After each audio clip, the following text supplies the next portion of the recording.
everybody? Welcome again to another episode of Just for Fun Reviews, rebranded for good reason.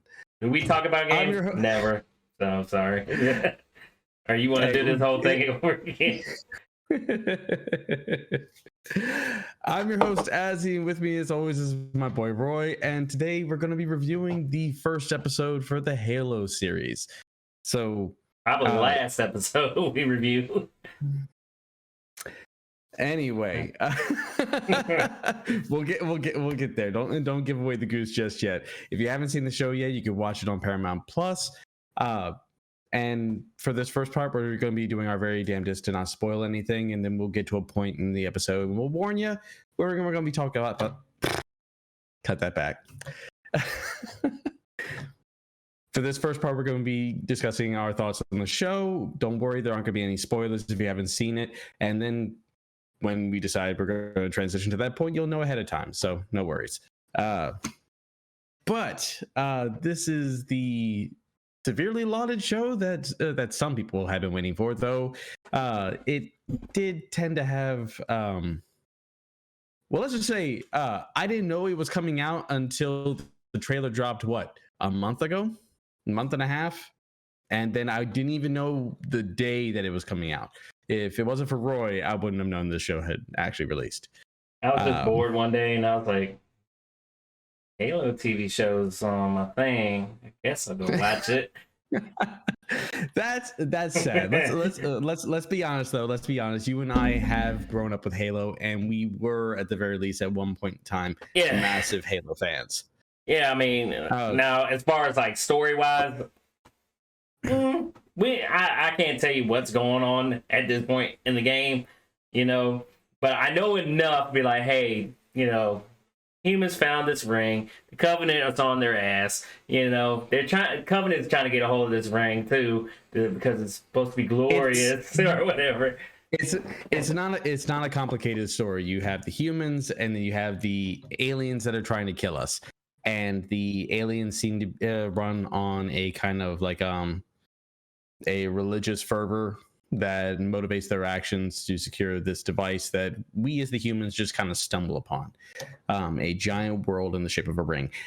It doesn't take a massive thesis in order to understand Halo as a concept. If you watched the Aliens franchise and you saw Aliens, the second one, then effectively you're in the same boat. Except with without the horror element, apart from one section, but nonetheless, with the flood. But nonetheless, going into the show, I had to set aside particular misgivings. I had to remember that this is a show. They're going to change things. That's how all adaptations work.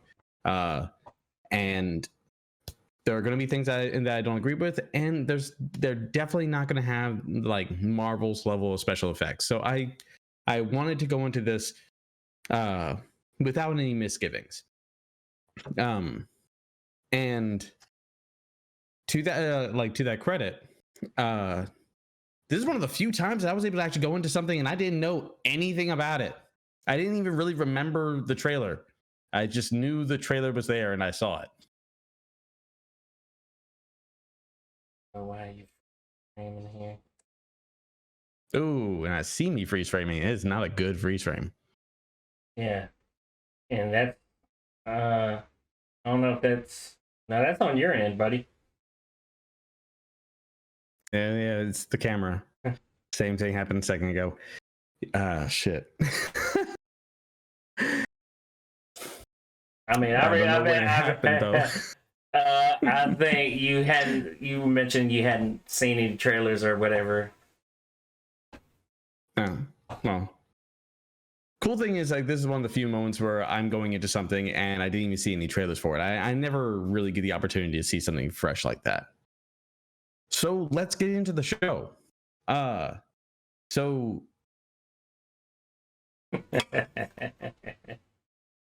he's like, the show is whack. Show is whack. The show is whack. I'm sorry. And you know what? You never yuck someone else's yum. If you like the show, good on you. I hope you enjoy the next 8 episodes, and I hope for your sake that there's enough of you that you get the second season. Because I know I know plenty of shows that I fell in love with, Dark Crystal, that did not get a second season when I really wish that it did. So if you like it, that's all on you. But this is about our opinion, and since I'm the loudest, the show is fucking whack. It really is. It's like it's really hard. I see. It's really hard not to spoil anything, huh? Yeah. What did I think? No. I can handle this. I got this. So here's the case. Here's the sitch. The story opens up by establishing some characters that are effectively supposed to be our surrogates, and for the most part, the show is very formulaic. Almost every character you see, it's almost like you could see their future. You see a character is like, oh, well, this is the coward. More than likely, when shit goes down, he's going to do something stupid. Here's the grizzled guy. He's dead. Yeah, he's definitely dead. And from those characters,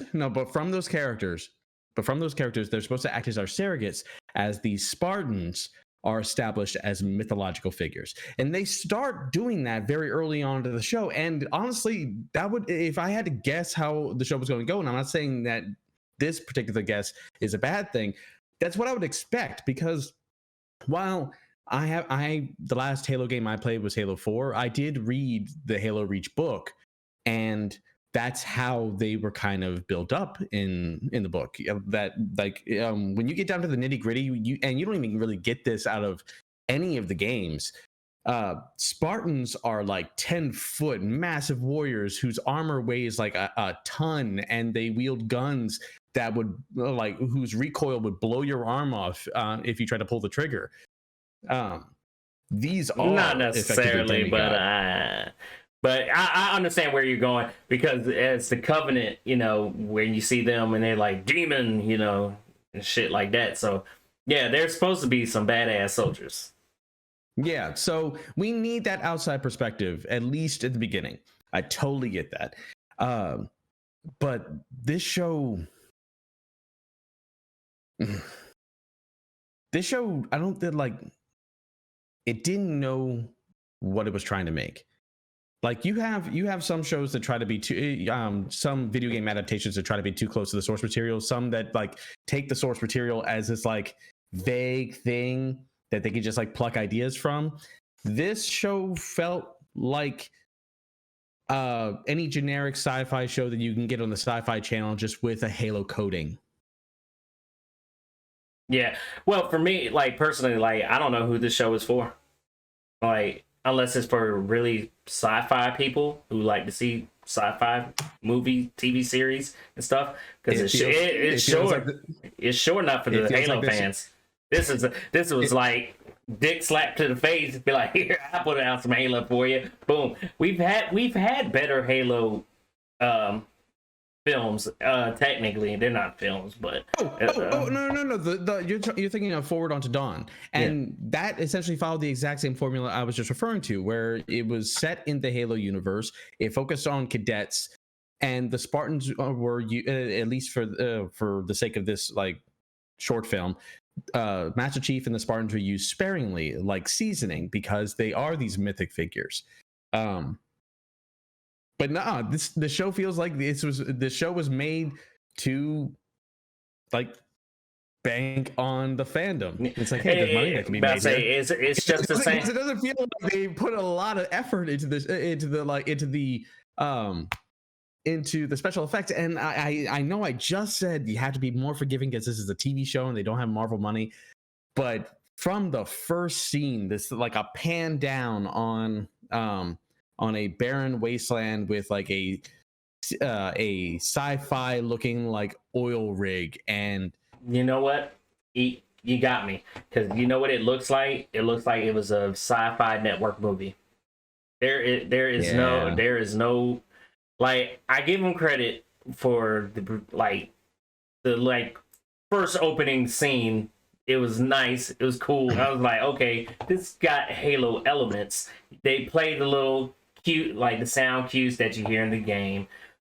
But after that, that's kind of what I'm saying. You have like vehicles that are similar. I saw warthogs, I saw banshees, I heard like the shield noises, I heard the gun sounds, all things that we would recognize, but wrong in a way, or used improperly, as if they just ripped it literally from the game. And I guess that should be a good thing, but because I know what you're talking about is like they're banking on the name, just like the Mortal Kombat and the Resident Evil movie. From what we saw, I don't know what half these people are saying, but from what we saw, they're just banking off the name. They're like, oh, we're just gonna put out whatever the fuck we want. It's got the fucking name in it. They're gonna come see it. But when they go to see it, some of us are gonna be like, what the hell is this? Because this was not Halo. This was not Halo at all. I'll give you one moment that actually I thought was pretty impressive in the kind of visceral brutality towards the beginning of the episode. There was some shock there. I was like, oh wow, I did not expect them to do that. But after that, I'm kind of looking like I was disinterested. I didn't get drawn into the tension and the excitement of the combat that ensued in the beginning of this episode. Why is it that the original Dune had better special effects than this show? Come on, I'm talking blocky shield Dune, okay? Don't do that. It's not that bad. It is not that bad. But I can say a certain somebody has a physical gun prop and then throws it and it becomes a CGI gun. Why? I don't know. But like from the special effects, from the writing. Go ahead. Sometimes I gotta catch myself for saying a bad joke. The reason why that was a digital gun is because of Alec Baldwin. Oh no! I'm gonna cut it out. No, but hold up, but and it just like for the majority of the thing, it had a hard time pulling me in and making me believe that this world was real, because like you can have like not the best special effects, but then like depending on how you utilize the light, you can hide it a bit better so that it's not so blaringly obvious. Like a show that I really like is called The Orville with Seth MacFarlane. It's his take on like the classic cheesy Star Trek. And if you look at the special effects on there, they're not amazing, but they're good enough that you can just buy into it and suspend your disbelief at that. When I was looking at this, it just, I feel like I was looking back in time. Like even when it came to the Spartans when they appeared, because this isn't adapting the story from like the first Halo game where we're already thrown in with Master Chief and he's effectively the only Spartan. There are several Spartans here. The outfits looked like really good cosplay, but when I saw the armor bouncing as they were running, I got taken out of it immediately again. It's like, I'm supposed to believe that armor is super heavy. Yeah, I can't remember the name of the fucking alien they showed in the show. It wasn't the elites, it was the other one, the like prophet kind of looking guy. I can't remember his name, but his CG looked good. Like I felt like that was where all the money went. We're gonna make this one alien look goddamn snappy. Oh, it was the only two aliens that we got to see were the elites and the prophets. But yeah. The other thing about it is that as far as the story went, we got a B and C plot, and they felt like they were injecting artificial melodrama to the situation. Like we had stories that would jump over to like the UNSC base on the planet Reach and focusing on Dr. Halsey, who created the Spartan program, getting flack from like some random politician whose name I didn't even get. I forgot all the characters' names except for Master Chief, and that's it. That's really bad. But And Halsey, yeah. Halsey, and some other character that. And admittedly, and we'll get into this. We'll get into this when we get into the spoiler section. A pet peeve of mine is when characters lack presence in the current circumstances and act with odd priorities. Like shit just went down, and you're worrying about this. I know. It's like I already know. the house just burned down, and you're worrying about onions on your cheeseburger. It's like, what the fuck? Yeah, you're referring to the one Vine, TikTok, whatever thing, where the woman wanted a refund while the building's burning down. Basically, not to mention of the changes. Again, this is the first episode. I need to buy into this world, and I can't stop the fact that I already know a lot about the games, a lot about how some of these things should work or should function. And there was one character that was just interjected into a place where they just didn't belong. It's like, what? Why are you here? What? Yeah, it was too much. Yeah, because it's interesting because with the movie Uncharted, I've only played 1 and 2. So knowing 3 and 4, I played bits and pieces of those, but I don't know the whole Uncharted story. So me going into that movie, I had to be like, okay, I gotta act like I don't know nothing about Uncharted. And at the end of the day, I was fine with that movie. I thought it was a good movie. But with this, it's kind of hard because I know how the first, this is already me going to make this prediction right now. We're already on Reach. I predict the final episode is when the Covenant comes over to Reach and fucking wipes that whole shit out. And then it starts the invasion of Reach. Yeah, that's effectively where the book begins too. That's essentially what I'm predicting as well. But because it seems kind of obvious, but at the same time, for a particular reason, we don't know. Because I want to preface this. Wait. I want to preface this before I go on. And correct me if I'm wrong, Roy. It might have been different for you. I did not know the backstory or the behind the scenes kind of information until after I finished watching the episode. Did you know about some of the commentary that came up after from the developers and the writers after, before you watched the show? What, that they didn't take in any of the source material you're talking about? That they avoided the source material like the plague is what they effectively referred to it as, and it's reflected. Yeah, you could definitely tell because there's a certain scene, like you said, why is this person here? This does not work. What? This is like, I want to say like Stargate almost level kind of shit happening. If we had to be completely honest, and again, this is making assumptions on the possibilities of what the show would be. It's easy to make parallels with what a Halo show could be, or Master Chief as a character in a show focused on him could be, and the Mandalorian that we already got. And part of me thinks that in some respects they were trying to make sure that the two characters weren't obviously parallel. There's no little Grogu. Unless there's the episode where he picks up a grunt and he has to carry the grunt. No. I mostly mean like basically in similar appearance. Like if you think back, if you think back to the games. Well, here's the thing with the Mandalorian. We connected to Master Chief through his speech and his actions, but he was kind of inhuman because he would never take off his helmet. Yeah. Well, the thing with the Mandalorian, though, we'll get to that. The Mandalorian, we knew nothing about him. We just know he was a Mandalorian. We didn't know his backstory, so we didn't know he was going to be a badass. Besides what we saw in the trailer, Halo, we already know who Master Chief is. We expect him to be a badass, which you kind of saw, but then slowly drift away and try to bring that human side to him, and I don't think it's going to work. Okay.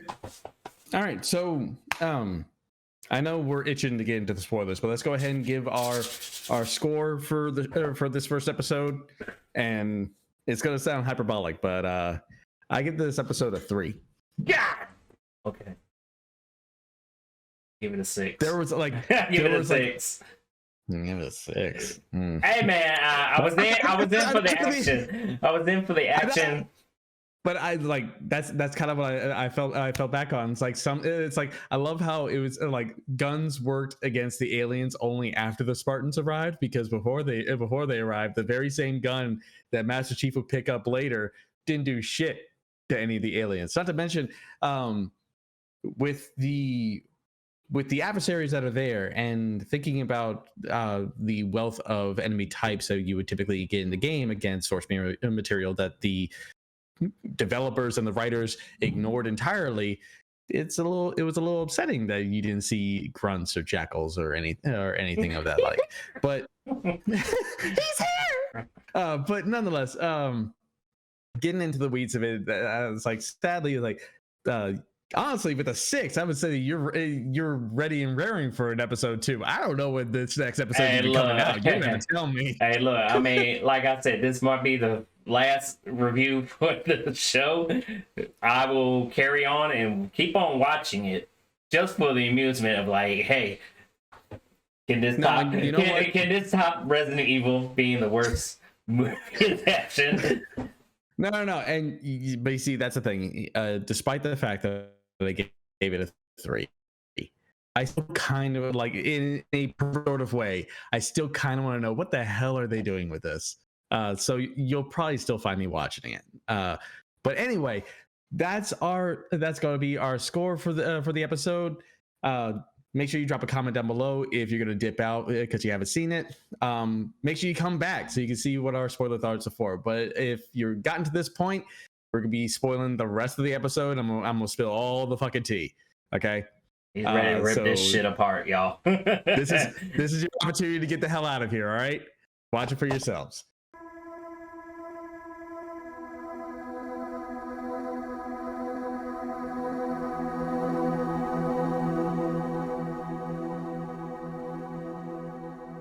Okay, so I'm going to assume anyone who wanted to watch the show and come up with their own opinion had already gone, and y'all are here to just listen to me bitch about this show, because damn it. Nothing I hate more than a character who causes the problem and then bitches to everyone else like they didn't cause the fucking problem. Oh my god. So what's that character's name? Her name is Quan Ha. And she is played by a young actress named Yurin Ha, who I'm not gonna sit there and say that she did poorly. It's not her fault the character was written this way, but the story opens up with focusing on this like rebel base.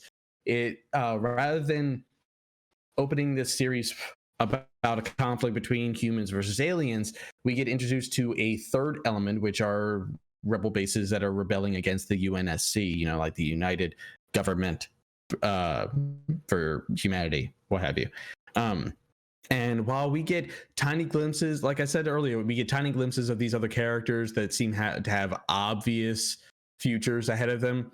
You get the captain of the base who's looking for his daughter, and we shortcut away to Quan Ha and her friends who are out off of base, miles away, it seems like, looking for drugs.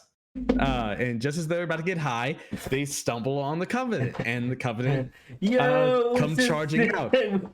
And this is the part that I was referring to. That was like the one part that I thought was redeeming. I did not expect the amount of brutality of the plasma weapons. Just because all right, when I'm watching this, because like when I first found them going out there to do drugs, I was like, oh, are they going Stranger Things this shit, man? And the Covenant find them, and the first kid gets blown the fuck away, and I'm like, torso gone. I was like, holy shit! I was like, holy shit! There goes his limbs. And then there's that one chick, you just see her like trip over and get shot on the ground, and her fucking limbs just go away. I'm like, holy shit. The one gets her leg blown off the moment she falls down. Like before she hits the ground, the rest of her body is just blown to bits. Yeah, I was like, okay, this is where it got me. I was invested. I was like, okay, Let's go. That's kind of what I'm talking about. It even plays up the fear element because we don't actually get to see the Covenant at first. We just see the energy and the noises from the elites charging after these kids. It turned them into like, despite the fact that it was in broad daylight, it turned them into these kind of like scary unknown thing. But then as she gets back, she fires off a flare. And she gets back to the base. Again, that seems miles away. Not to mention, the Coven have a ship that they don't use. But they charge the base, and it's just a collection of elites who have a unique design. The elites from the games, they had like the elites are, if you don't remember, are the aliens that have like these mouth mandibles, but they tend to be. In most cases, they tend to be close and tight, so you don't actually tell. Imagine like the vampires from like Blade 2, how the bottom part of their jaw would open up. They would look like they have a normal jaw, like any other like mammal, and it just opens up into like these four mandibles. These guys look like they have fucking knuckles. Like they were alien, but they all had like mandibles that looked like Mortal Kombat ninja masks. Yeah, but what I still like, I didn't have a problem with their design. I didn't have a problem with their design. I mean, like from the faraway shots, yeah, I can tell. I was like, yeah, that CG is a little bit shoddy at best. I can tell it's not like, it doesn't feel right in that place. But when they get close up and you see the face and stuff, it looks good. And I also like how, like, when the elites start showing up and you have the one vehicle approaching them, trying to run them over, the elite just shoulder charges right into the vehicle, and it's like, yo, don't mess with me. Like, these are big dudes. Yeah, they should like pretty much match the game, because you know, anytime you saw elite, you were like, I gotta worry about this guy first before I take down any of these other guys. Oh yeah, they were very threatening. But what got me is that like none of the guns worked, and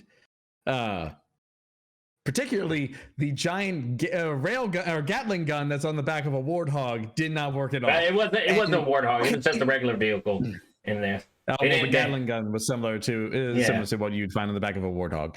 But it's like, okay, so our guns are completely ineffective until they're not, because like Master Chief would later grab that same gun off of the car that just like broke off the car and rip apart several elites. It's like, he didn't. The little rebel guys didn't know how to overload their shields, John. Okay, God. No, you just gotta keep firing. That's the key. Yeah, but weren't they doing that? This is supposed to be a slaughter. Kwanha, the what is effectively the audience surrogate type character that we're seeing everything from the perspective of, was told to hide in the vault, which is a glorified shed, to protect the women and children. Yeah, the women and children. Yeah, the women and children and the elderly. To which she decides, no, I gotta help my dad. She never helps her dad. She just leaves the vault so she doesn't have to be there when the cowardly character tries to bust in and then draws attention to the elites. And then they massacre all of the non-combatants. I was like, maybe there might be some hostage situation. No. I'm like, woo, okay. And so immediately I'm like, it's like your dad made that your job to protect the non-combatants, and you abandoned them, and then they all died. Like, yeah, that also like just bothered me. But the fight progresses, and then the Spartans appear, and a friend of mine who I was speaking to about the show had issue because the Spartans were using like gun fu. Like there was one that had the one female Spartan was wielding two pistols, which didn't seem to make sense. It was just something that you're supposed to do because it looks badass. It's like, why would the Spartan necessarily do that? There was dual wielding in Halo, and then like flipping around and doing all this other shit.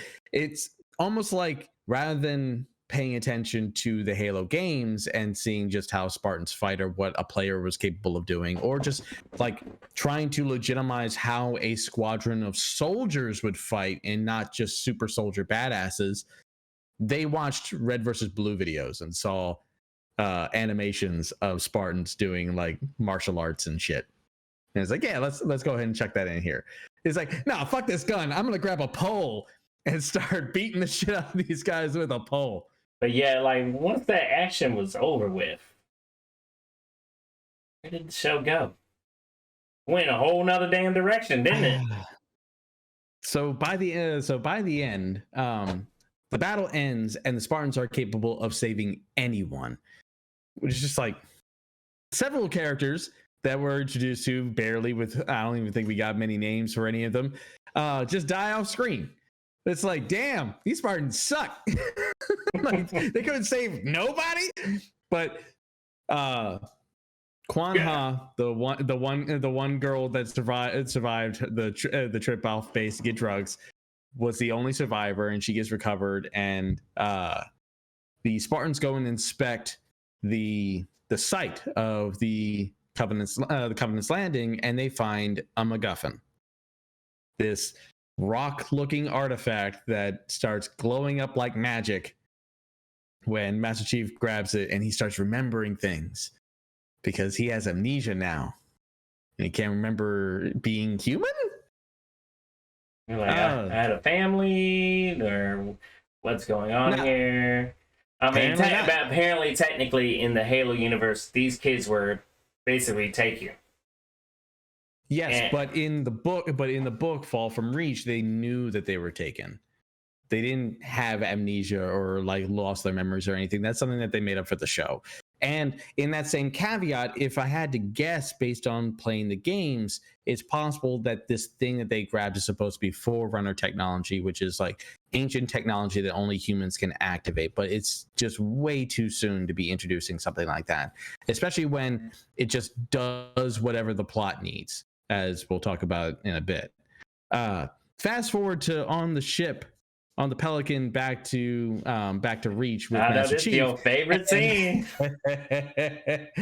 Okay, so when they were recovering the artifact, there was a elite that stealthed and charged out of the place, took the ship and left. In the process, knocked out Quan, who had wandered after the Spartans after they left the base. So she wakes up on a Pelican en route to Reach with Master Chief and the artifact. And who's there to wait for her but a hologram projection of Miranda Keyes. What was her character's name? Miranda Keyes, thank you. Who is the daughter of a very prominent character from the original games. Captain Keyes. She's trying to play politician and peacemaker, and remember the setting is set up where UNSC is dealing with like skirmishes and disputes with these colonies that wouldn't be independent, including the one that Kwan Ha came from. And she tries to proposition her to curtail a message that could be broadcast to the other colonies seeking independence about the dangers of these aliens, and so that everyone can work, humanity can work together against them. And Kwan Ha refers to her father's death as him being murdered. And I was like, you're asking me on the day of my father's murder. Let's remember that the aliens probably wouldn't have attacked the base had they not been sniffing around their dig site looking for drugs. On the day of my father's murder, to send out a message? My father spent his entire life trying to get independence from you. It's like, oh no, it's a great idea.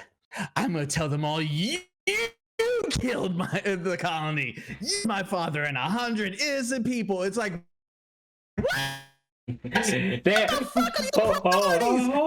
up. Slow down, John. Slow down. You ranting so hard, the camera can't even pick up your movements.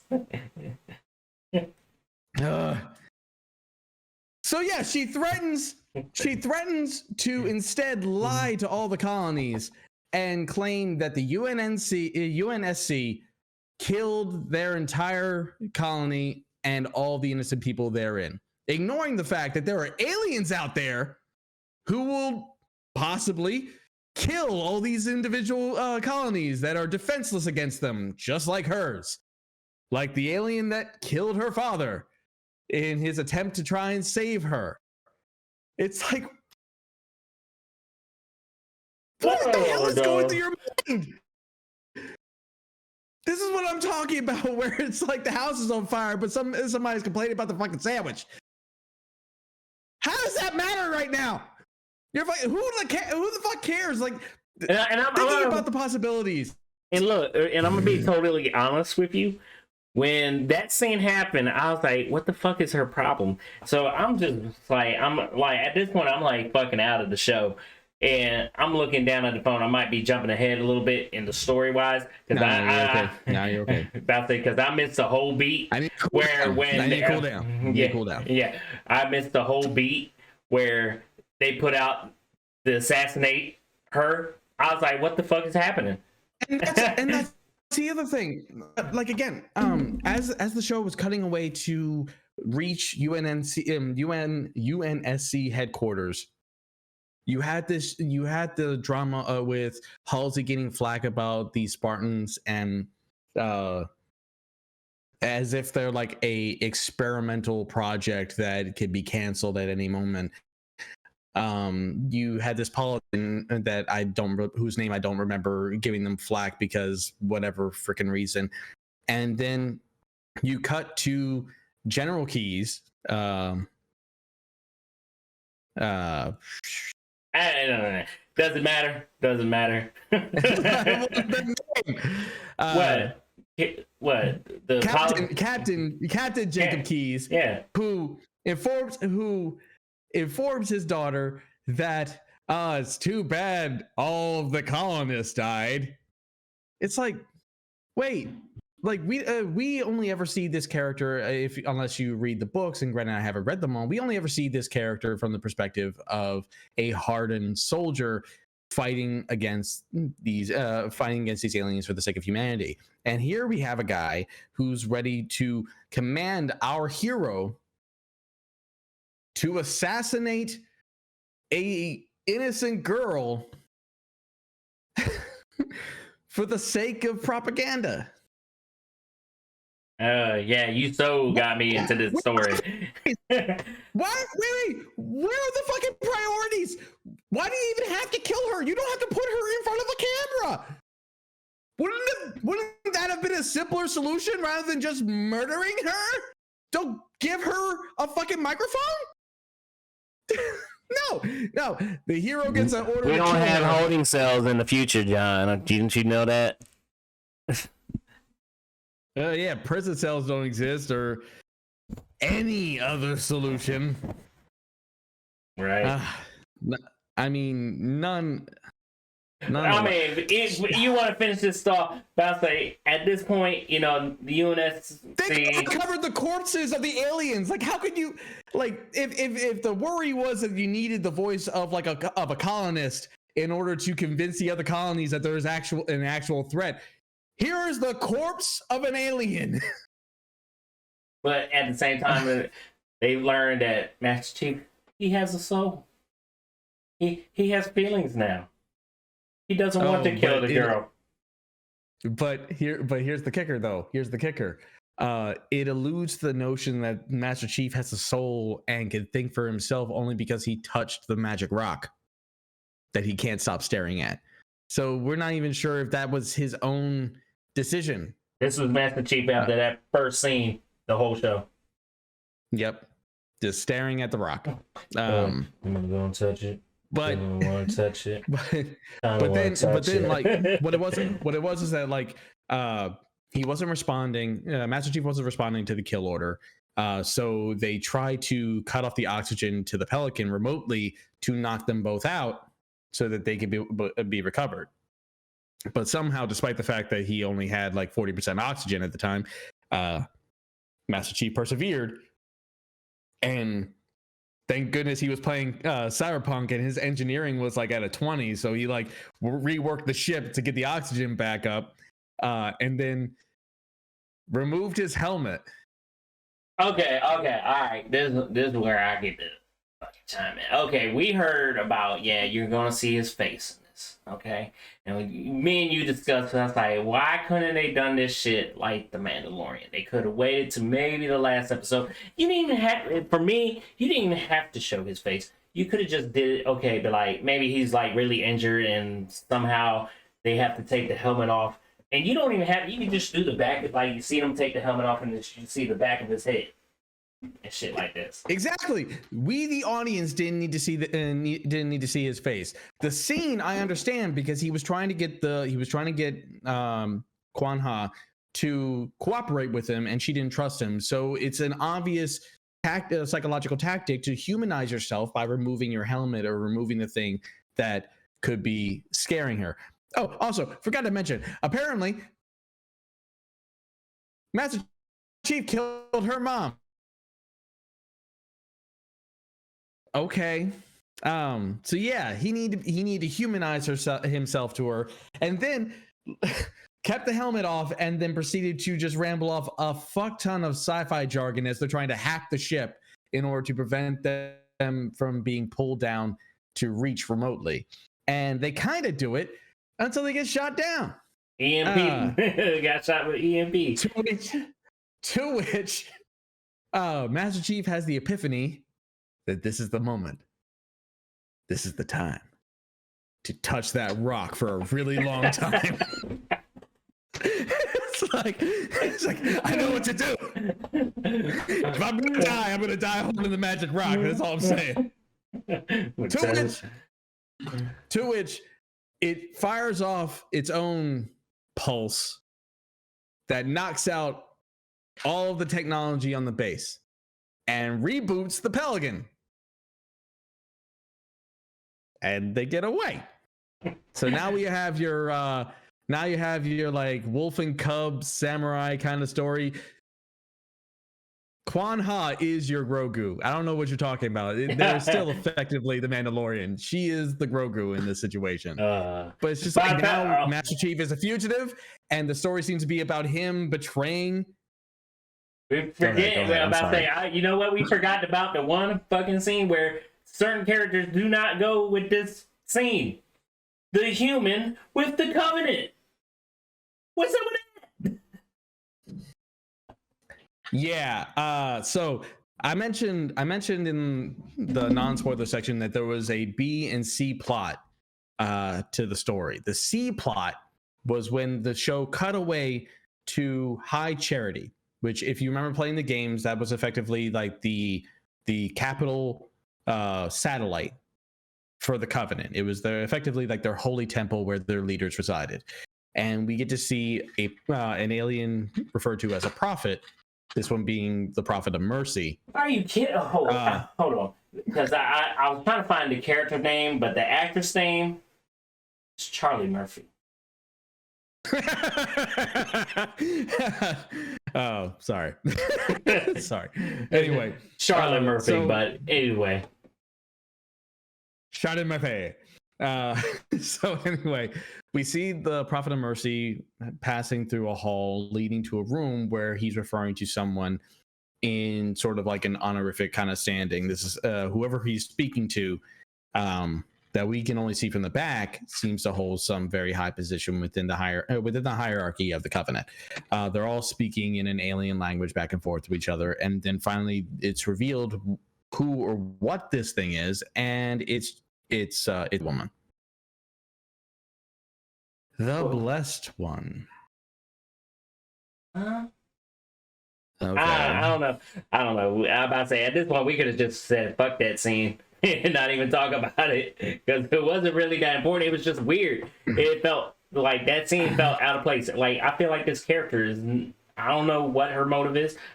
This is nothing that I've seen from the game. Like, I think, like, I was more like the scene where Master Chief touches the artifact and there's that elite soldier. I'm thinking that was the Arbiter.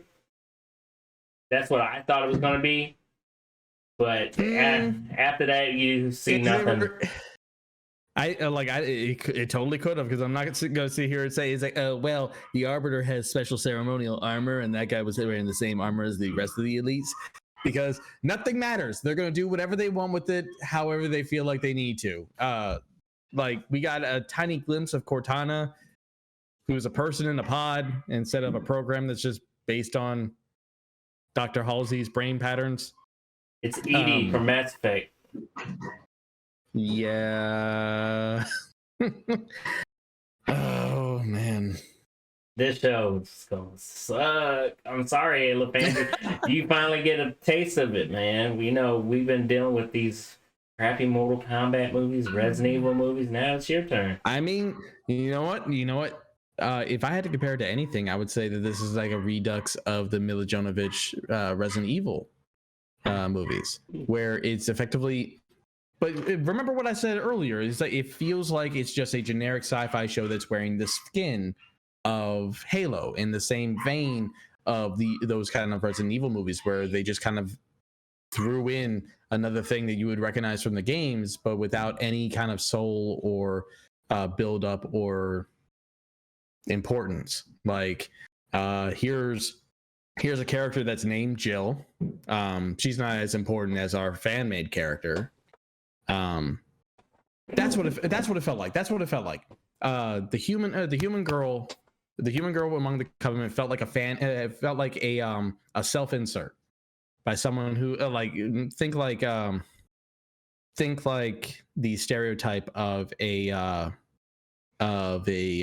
Mary Sue, and I use that very lightly because I'm not trying to say that the character is overpowered, but just injecting. I mean, I understand your Mary Sue element. I haven't seen that with this character yet, but no, of course not. But I'm saying the notion of injecting, like in the classical sense of the Mary Sue, is like injecting a random human person amongst like the what are they called, from Star Trek, like Spock and whatnot. What the fuck?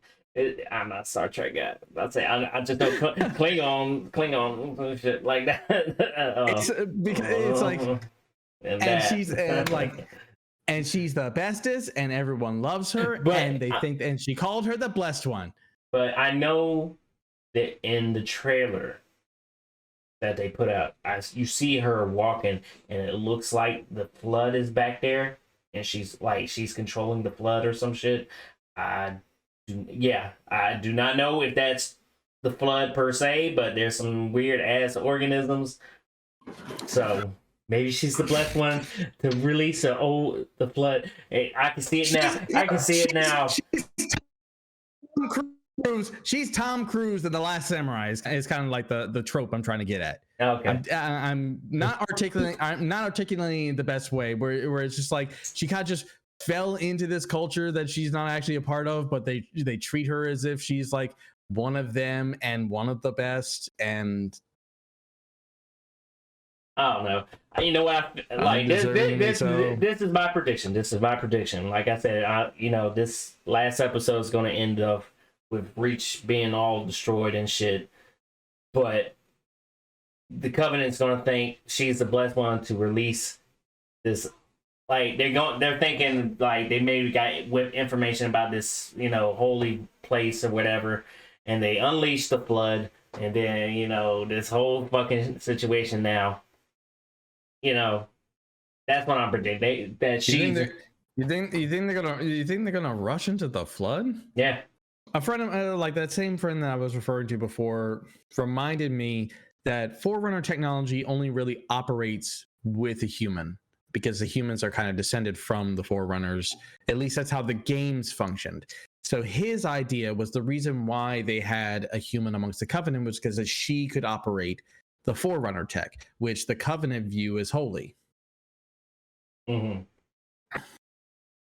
But that robs the story of like the poetic irony that they want to wipe out the humans, and they praise the Forerunners, which were effectively humans. They probably praising the flood, and they don't fucking know it. Nonetheless, I say that we go ahead and wrap it up there.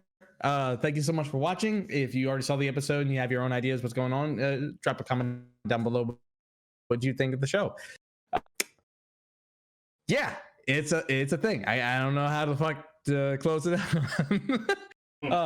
But anyway, hit the like button, subscribe, hit the bell notification so you know when we're dropping more shit, and we'll see you the next time I have an aneurysm. Peace. Deuces.